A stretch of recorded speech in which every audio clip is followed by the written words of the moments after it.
तो जैसा कि आप देख रहे हैं, हमारे साथ हैं खुद नेहा सिंह राठौर, मशहूर सिंगर हैं। बीते 2-2.5 सालों के दौरान कई भोजपुरी गानों से और खास करके बेरोजगारी, महंगाई, सत्ता की सियासत और ऐसे तमाम मुद्दों पर नेहा सिंह ने जिस तरह के गाने गाए हैं और उन गानों में जो तंज रहा है सिस्टम के खिलाफ, सरकार के खिलाफ, नीतियों के खिलाफ, तमाम खामियों को अपने अंदाज में बताते हुए नेहा सिंह काफी लोकप्रिय हुई हैं 2-2.5 सालों में। तो लेकिन उसी नेहा सिंह राठौर को अगर यूपी में काबा सीजन 2 की वजह से यूपी पुलिस का नोटिस पहुंचा है और पुलिस का एक दस्ता कानपुर से चलकर उनके घर तक, दिल्ली तक आ गया, तो इसलिए हमने जानने के लिए नेहा सिंह को बुलाया है। तो नेहा, शुरू आप ही से करते हैं। क्या हुआ, पूरा मामला बताइए। जो नोटिस है मेरे पास है, जो आपने ट्वीट किया था, और 7 पॉइंट है उसमें, लेकिन पुलिस कैसे पहुंची, क्या ट्रैक करके पहुंची, कानपुर से पुलिस वाले पहुंचे तो क्या कहा, पूरी बात आप बताइए। तो सर, जैसे मामला ये हुआ कि यूपी में काबा सीजन 2 कानपुर देहात में जो कांड हुआ है, माँ बेटी जो है जिंदा जल गई, बुलडोजर चला दिया गया उनके घर पे, ये सारी चीजें, तो मैं लगातार मुद्दों पे गीत लिखती रही हूँ, घटनाओं पे भी गीत लिखती गाती रही हूँ। तो ये कोई पहली बार नहीं हुआ है कि मैंने पहली बार ऐसे कुछ लिखा और गाया है। उससे पहले भी यूपी में काबा का सीजन 1 गाया था। उस दौरान भी आपने देखा ही होगा कितना हो हल्ला इन लोगों ने मचाया गलत तरीके से। इस बार ये हुआ कि मैंने ये गीत गाया और कानपुर देहात की पुलिस टीम मेरे ससुराल, अभी तो मैं यहाँ दिल्ली में हूँ, तो वो अंबेडकर नगर पहुँच गई। मेरे ससुर जी को एक नोटिस थमा दिया। उसमें ये लिखा है, आपको तो मैंने भेजा भी हुआ है और ट्विटर वगैरह पे भी ये चीज़ें अपलोड है, तो लोग भी देख रहे होंगे कि उसमें ये लिखा है कि मेरे गीत से समाज में वैमनस्य फैल रहा है, तनावपूर्ण माहौल जो है मैंने क्रिएट करने की कोशिश करी है, सामाजिक सौहार्द जो है वो बिगाड़ने की मैंने कोशिश की है। तो ये सब मामला उसमें लिखा हुआ, ये सारी चीज़ें लिखी हुई हैं। तो वो नोटिस पहले मेरे ससुर जी को दिया, तो उनको लगा कि नहीं, ये तो जिस पे ये सारी चीज़ें हो रही हैं उसको थमाना चाहिए था, तो उनको लगा कि नहीं, गलत हो गया है। तो इससे पहले ही मतलब 6-7 लोग पूरी जीप भर के गए हुए थे। अब आप खुद हाँ, सोचिए कि मेरी नई-नई अभी शादी हुई है, अगर मैं एक सामान्य लड़की होती तो ये कितनी बड़ी बात है कि मेरे ससुराल में शादी को 8 महीने 9 महीने भी नहीं हुए और पुलिस, हमारे यहाँ कहा जाता है ना यूपी बिहार में कि अरे अजब कोर्ट कचहरी के चक्कर और भाई सारी चीज़ें। तो मेरे ससुर जी भी काफ़ी घबरा गए कि बेटा क्या बात हुई है? मैंने कहा कि ऐसी-ऐसी बात है, तो वो भी गीत-वीत सुन रहे थे, कह रहे थे इसमें ऐसा क्या है कि ये लोग ऐसे कर रहे हैं। इसके बाद कल क्या हुआ है, कल फिर से ये कानपुर लोग देहात। 6-7 जीप में, आप कह रहे हो नेहा, अंबेडकर नगर जहां आपकी ससुराल है वहां पहुंचे। जी, वहाँ पहुँचे मेरे ससुर जी को नोटिस देने। वो वहां कब गए थे? वहाँ गए थे, आज से 2 दिन पहले गए थे। 2 दिन पहले, हाँ ठीक है। और कल उसके बाद कल कल यहाँ आए। रात, जी, कल रात 8 बजे मेरे यहाँ आए। तो सबसे पहले ये फ़ोन करते हैं मुखर्जी नगर आके हिमांशु के नंबर पे कि मैं एक क्या बोलते हैं यूपीएससी प्रिपरेशन करना चाहता हूँ। हिमांशु जी, आपकी कुछ गाइडेंस चाहिए, आप तो यहाँ बच्चों को तैयारी करवाते हैं। मतलब इस तरह से करके कि मैं एक स्टूडेंट बोल रहा हूँ। तो हिमांशु को भी ये लगा कि कोई आपको नंबर कहाँ से मिला मेरा? कौन किसके थ्रू हम्म, आप ये सब कुछ जानना चाहते हैं?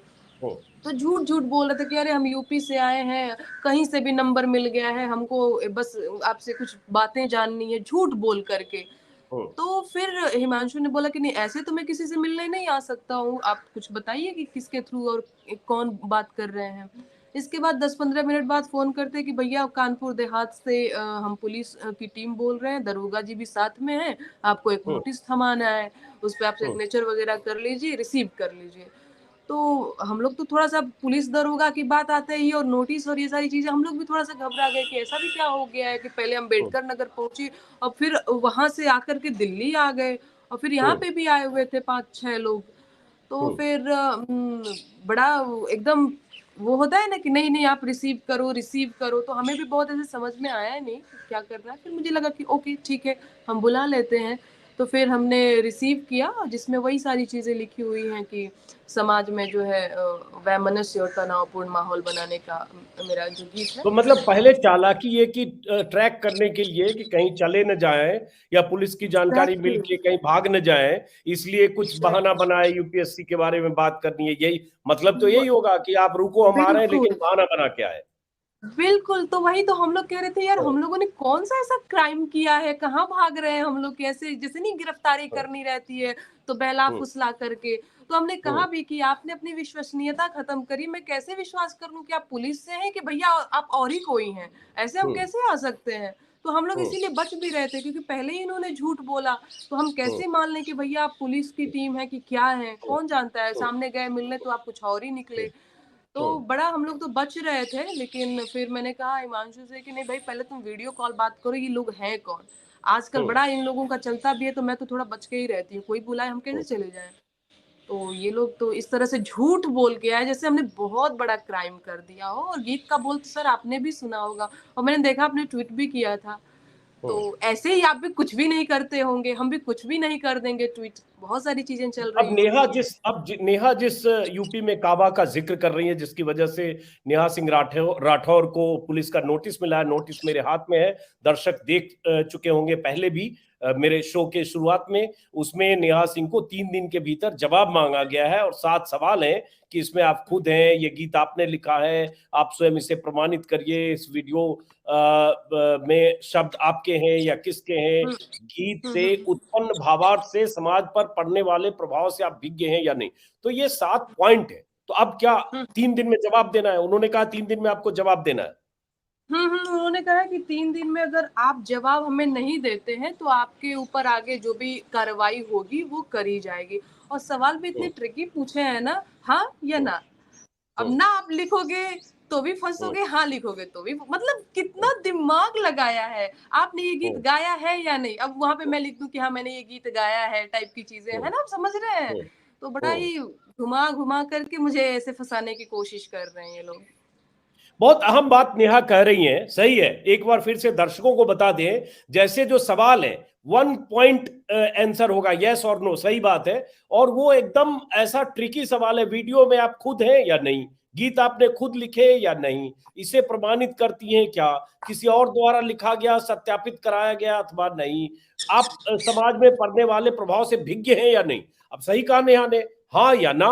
आप ना कहते हो तो उसके बाद फिर अगली क्या कार्रवाई होगी पता नहीं। अब नेहा एक चीज बताओ, मैं पहले दर्शकों को एक बार वो वाला वीडियो, हालांकि हो सकता है नोटिस हम जैसे लोगों को भी मिले, लेकिन फिर भी मैं चाहता हूं दर्शक फैसला करे कि देश में कोई सिंगर, कोई आर्टिस्ट, कोई कलाकार, कोई फनकार अपनी बात अपने अंदाज में कहता है, जो उसकी कलाकारी है, अदाकारी है, उसी अंदाज में कहेगा। पत्रकार मैं अपनी तरह से कहता हूं, नेहा गाकर कहती है, कोई व्यंग में कहता है, कोई तंज में कहता है, कोई कॉमेडी में कहता है। क्या उसके बदले उसे नोटिस दिया जा सकता है? और क्या इतना बड़ा गुनाह है नेहा का, जहां कानपुर में बुलडोजर चलने से, घर में आग लगने से या जलाने से या जैसे भी हो, 2 की मौत हो चुकी हो, मां बेटी की, शर्मिंदगी वहां होनी चाहिए। लेकिन एक कलाकार ने अगर उस घटना को अपने शब्दों में बयां किया तो उनके घर पुलिस पहुंची है, वो भी कानपुर से गाड़ियों में लद कर दिल्ली। बाकी बताया कि उनके ससुराल भी। एक बार वो गाने का बोल मैं सुनाना चाहता हूं नेहा, फिर आपसे बात करते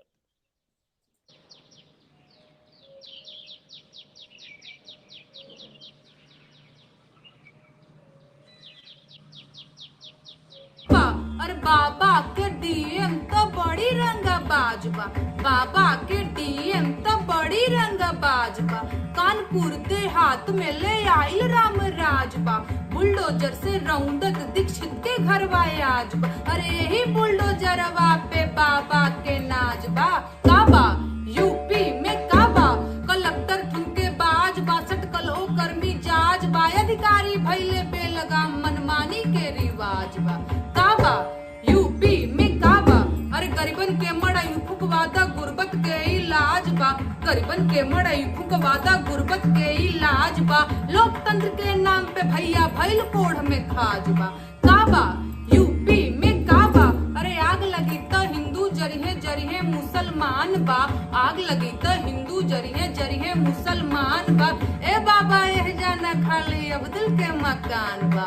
काबा यूपी में आपने सुन लिया। मैं दर्शकों से भी कहना चाहूंगा, इस गाने में ऐसा क्या है जिस पर पुलिस को नोटिस देना चाहिए? जो स्थितियां हैं यूपी में या कहीं भी जहां बुलडोजर चलता है, बुलडोजर के नाम पर जो नाइंसाफियां होती है, उसको नेहा ने अपने शब्दों में बयां किया है। तो अब नेहा आगे क्या, किसी तरह की चिंता है आपको? हालांकि मैं कहूंगा हम जैसे हजारों लोग आपके लाखों करोड़ों दर्शक आपके साथ होंगे। कोई भी इसको सुनेगा तो कहेगा पुलिस गलत कर रही है, टारगेट कर रही है, आपको डराने की कोशिश कर रही है। जी है, हालांकि मैं कहूंगा हमारे जैसे हजारों लोग, आपके लाखों करोड़ों दर्शक जो भी सुनेंगे उनको लगेगा कि आपने एक बात, जो मुद्दा है, इशू है, बुलडोजर का है, नाइंसाफियों का है, उसको अपने ढंग से आपने उसको शब्द दिया है, उसको अपने अंदाज में गाया है। लेकिन क्या जी। आपको किसी तरह की चिंता और डर जैसा भी लग रहा है? हाँ सर, क्यों नहीं चिंता और डर लगेगा। पहली बार ये मेरे साथ चीज़ें ऐसे हो रही हैं कि पुलिस घर तक पहुँच आई है। उससे पहले भी 1-2 बार ऐसा हुआ है कि हाँ, मुझे नोटिस मिले हैं। एक बार और मैंने कुछ ऐसे बिहार में काबा या फिर और भी मेरे गीतों पे आते रहते हैं। पर हाँ, बिल्कुल डर लग रहा है। मैं जहाँ से आती हूँ, मैं बिहार की लड़की हूँ, मैं गाँव की लड़की हूँ, जहाँ पे ये बहुत बड़ी बात मानी जाती है कोर्ट, कचहरी, पुलिस दरोगा होना। तो मेरे लिए बहुत बड़ी बात है और ऑब्वियस सी बात है, हम डरे हुए भी हैं कि भैया हमने ऐसा क्या कर दिया है। डरे इसी बात से हुए हैं कि भैया कौन-सा क्राइम किया इतना। पुलिस पहले मेरे घर आती है, फिर एकदम कानपुर देहात से लद के यहाँ दिल्ली भी चली आती है। कल तो मेरी सोसाइटी के गार्ड मुझे ऐसे एकदम संदिग्ध नज़र से देख रहे थे कि यार भैया सोसाइटी में ऐसे लोग भी रहते हैं क्या, जैसे हमने कोई बहुत बड़ा क्राइम कर दिया हो। तो डर तो बिल्कुल लग रहा है और ये बात एक्चुअली हमारे यहाँ बड़ा इसको इज्जत से लेकर के देखी जाती है कि आपके घर में पुलिस दरोगा आ रहा है, मतलब भैया ये लोग कैसे लोग हैं कि इस तरह से चीज़ें हो रही हैं। तो ये बाकी नेहा हम बताओ, लोग कल जैसे कल रात जब आपने ट्वीट किया, हम लोगों ने भी ट्वीट किया है, बहुत सारे हजारों लोगों ने ट्वीट किया, यूपी पुलिस को, डीजीपी को, सीएम को टैग किया, उसके बाद कोई जवाब या कोई बातचीत, कहीं से कोई बात हुई है? नहीं, उसके बाद कोई ये लोग जवाब कहाँ देते हैं? इनको जवाब देना ही नहीं है, ये तो अपनी थथरई पे उतरे हुए हैं। इनको जवाब देना रहता तो ये सब कुछ भी नहीं करते। कानपुर देहात की पुलिस टीम ने अपने ऑफ़िशियल अकाउंट से ये सारी चीज़ें शेयर करी कि हाँ, उक्त महिला को नोटिस थमा दिया गया है। उनके गानों से समाज में यही तनावपूर्ण माहौल फैल रहा है, ये सारी चीज़ें। बाकी ये बात कहाँ सुनते हैं। तो आश्चर्यजनक है यही कि जो कानपुर के पुलिस वाले का जो बयान ट्विटर पर देखा, वो इस तरह से दे रहे, उक्त महिला, हाँ। जैसे पता नहीं कोई। हाँ, ये इंटेंशन उसमें संदिग्ध है नेहा। बिल्कुल, बिल्कुल। तो बाकी हम लोग अपने वकील से बात कर रहे हैं और आगे हमको क्या पता है इस सब चीज़ों में क्या करना रहता है, तो हमारे वकील ही बताएँगे, जैसे-वैसे आगे हम भी करेंगे। तो आपको पहले भी इस तरह की मुश्किलों का या नोटिस का सामना करना पड़ा है? गालियां, धमकियां और ट्रोल तो बहुत हुई हैं, आप जब भी हाँ। यूपी पे चुनाव के दौरान भी और उसके पहले भी। बहुत ज़्यादा, बहुत ज़्यादा। तो मैं तो इनको रोज़ जवाब दे दिया करती थी कि भैया तुम लोग कितना भी मुझे गरिया लो, मैं तुम्हारे अंगूठे में दर्द करा दूँगी। मेरे गीत तो खत्म नहीं होंगे और लगातार आएँगे और मैंने उस दौरान भी यूपी में काबा पार्ट 1, पार्ट 2, पार्ट 3 करके अपलोड किया और इन लोगों ने जितना गालियाँ देना था दिए, लेकिन हम रुके नहीं। पर अब इस तरह से अब पुलिस के साथ आकर के डराना, धमकाना ये कुछ ज़्यादा हो रहा है। ऐसा लग रहा है हमने बहुत बड़ा गुनाह कर दिया है कोई। क्या ये सबसे नेहा ये लगता है कि कहाँ किन पचड़ों में इस दौर में, ऐसे वक्त में पॉलिटिकली स्टेटमेंट जैसा कोई वीडियो करना या सवाल उठाना योगी सरकार पर या बुलडोजर पर, ये नई मुसीबतों को आमंत्रण देना है जो आपके यहाँ मुसीबत की शक्ल में कल पुलिस आई? एक्चुअली सर मैं वैसे तो बड़ी पॉजिटिव हूँ, बड़ी आशावादी हूँ, तो मैं ऐसे बहुत सोचती नहीं हूँ, लेकिन हाँ, घर परिवार को लेकर के मुझे चिंता हो जाती है। अब मेरे एक बूढ़े ससुर जी हैं, मेरी सास भी नहीं है, वो वहाँ अम्बेडकर नगर में है, तो वो उनकी उनकी मुझे चिंता होती है कि वो अभी क्या सोच रहे हैं और अपने बच्चों को लेकर के वो चिंतित हो जाते हैं। तो मुझे मेरे को लेकर के नहीं रहती है, मुझे मेरे घर को लेकर के चिंता हो जाती है कि वो परेशान हो जाएँगे। बाकी मैं ऐसे बहुत पॉज़िटिव हूँ, मैं डरती नहीं हूँ और मैंने जब अपने काम की शुरुआत करी थी, तो मुझे ये पता भी था कि इस तरह की चीज़ों का सामना मुझे करना पड़ सकता है, तो मैं मानसिक रूप से तैयार थी। लेकिन हाँ, थोड़ा घर-परिवार की चिंता होती है। तो अब आप 3 दिन में आपकी वकील की तरफ से आप नोटिस देने वाले हो, नोटिस का जवाब दोगे आप? हाँ जी, हाँ जी, उनसे बात हो रही है, अब वो जैसा कहेंगे वैसे ही आगे हम करेंगे। चलिए, बहुत शुक्रिया। चूंकि नेहा के पास बहुत सारे कैमरा टीमें पहुंच गई हैं, तो इस बातचीत को संक्षिप्त करते हैं और फिर मुलाकात होगी। और ऐसे ही एक सिंगर के तौर पर मैं आपका प्रशंसक हूं और आप अपनी आवाज बुलंद रखिए। ये दौर, इस दौर में ऐसे लोगों को याद रखा जाएगा जो इस दौर में पुलिस या ऐसी ताकत से डरे बगैर अभिव्यक्ति की आजादी का इस्तेमाल करते हैं, जो अधिकार हम सबको संविधान ने दिया है, चाहे मैं पत्रकार हूं, आप सिंगर। चलिए, नमस्कार नेहा, शुभकामनाएं। Thank you sir. Thank you sir.